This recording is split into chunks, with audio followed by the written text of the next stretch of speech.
Hey everybody, this is Jonisha the medium, and I'm super excited because I am in my camper.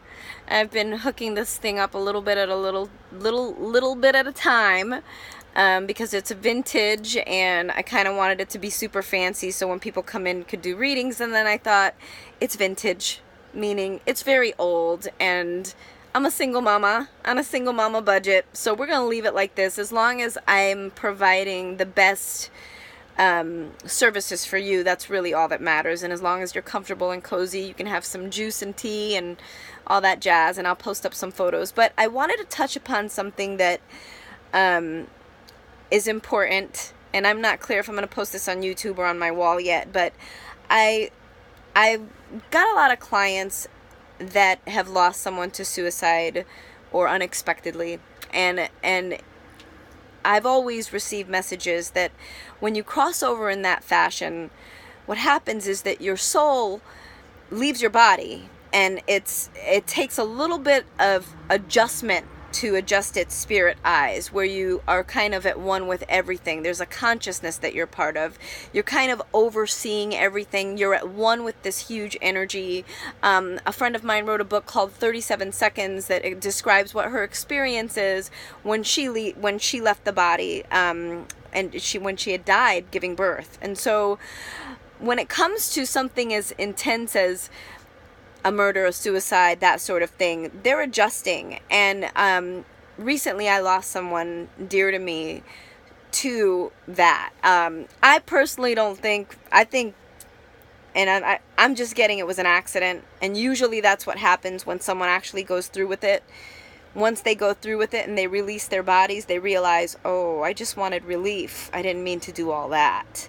Because the aftermath of that experience, they start to experience other people grieving, and they can't do anything about it because now they don't have their bodies. And usually a medium, we can only pick up snippets when it's someone that crosses over like that. I'll get images, and depending on how the person crosses over, for example, if they were very talkative in life, I won't be able to hear them as much. I had one woman whose husband, something happened with his throat. That's how he did it. And when I couldn't hear him, his speech was jumbled, because that's how he left, is how he communicates in the spirit world. That being said, just to clarify, and this is just my experience, my opinion, you can believe what you want. My background is Christian, although I also love Buddhism as well. I get it. They're like conflicting things, but I really respect all religions. And the thing that I've come to find is this is my experience and what I've experienced with those that have crossed over and the conversations that I've had with them. And when my friend crossed over, I didn't get an email. I didn't get anything. He came to me and told me, and I had to search for 2 days to find out if it was true. And also, that's another testament to your intuition. It's like when you get these messages, so many times we doubt. Oh, is that real? Was that really him? When I got the confirmations that it was, I realized, and yes, as a medium, I still have moments where I'm like, is this for real? And I get enough confirmations to prove from the energies that prove that it is real. My point in this is, when you are grieving that sort of loss, the best thing to do is light a candle, grab a notebook and a pen, and write. And just allow yourself to feel. And honestly, aside from all of that, meditation. I'm coming out with a course on meditation, because it really does help you connect with that energy and become at peace with knowing that the larger part of that human being is now moving forward, and the unexpressed part is what a medium will pick up on. The unexpressed part is what's floating around that didn't get to say, hey, I forgot to put this in the will, or hey, I just wanted to let you know I'm really sorry I wasn't there, or hey, I miss you too, and I always loved you. I just wanted you to know that, but I never had a chance to say it, so I'm going to tell Jonisha and keep her up all night so that she has the courage to tell you that I just want to tell you that I missed you and I loved you while I was in human form. Once that message is released and expressed, the bubble pops.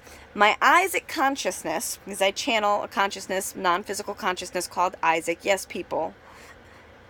I'm also the psychic realtor. If you need a house, I can intuitively find you one. they, the larger part of them goes on. The unexpressed part remains.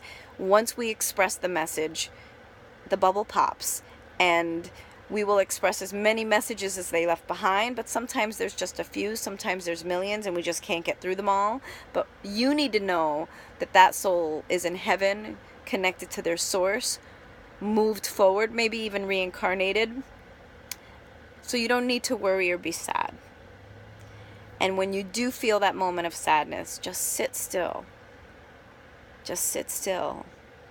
And you'll feel their loving arms wrapped around you, if you allow it. Or you'll get chills, or you'll get some signs. I'm here for you. JonishaTheMedium.com.